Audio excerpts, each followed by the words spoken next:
the theory of mind only. Both delusion and enlightenment originate within the mind, and every existence or phenomenon arises from the functions of the mind. Just as different things appear from the sleeve of a magician, the activities of the mind have no limit. They form the surroundings of life. An impure mind surrounds itself with the impure things, and a pure mind surrounds itself with pure things. Hence, surroundings have no more limits than the activities of the mind. Just as a picture is drawn by an artist, surroundings are created by the activities of the mind. While the surroundings created by Buddha are pure and free from defilement, those created by ordinary men are not so. The mind conjures up multifarious forms, just as a skillful painter creates pictures of various worlds. There is nothing in the world that is not mind-created. A Buddha is like our mind. Sentient beings are just like Buddhas. Therefore, there is no difference among the mind, Buddhas, and sentient beings in their capability of creating all things. Buddha has a right understanding of all things as fashioned by the mortal mind. Therefore, those who know this are able to see the real Buddha. But the mind that creates its surroundings is never free from memories, fears, or laments, not only in the past, but in the present and the future, because they have arisen from ignorance and greed.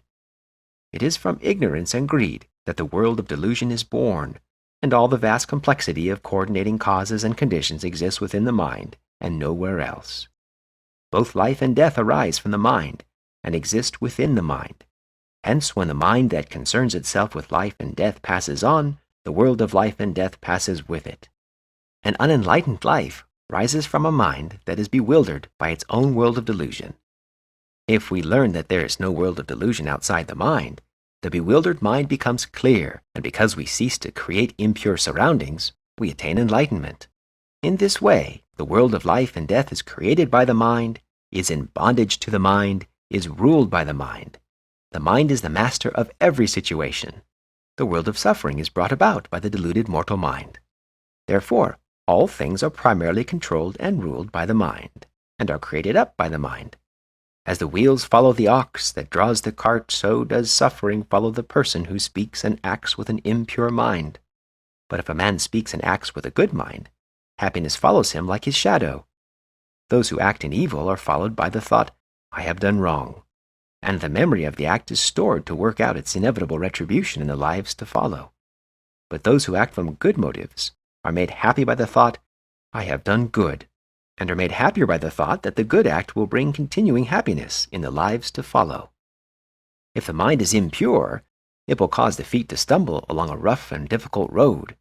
There will be many a fall and much pain. But if the mind is pure, the path will be smooth and the journey peaceful. One who is to enjoy the purity of both body and mind walks the path to Buddhahood, breaking the net of selfish, impure thoughts and evil desires. He who is calm in mind acquires peacefulness, and thus is able to cultivate his mind day and night with more diligence.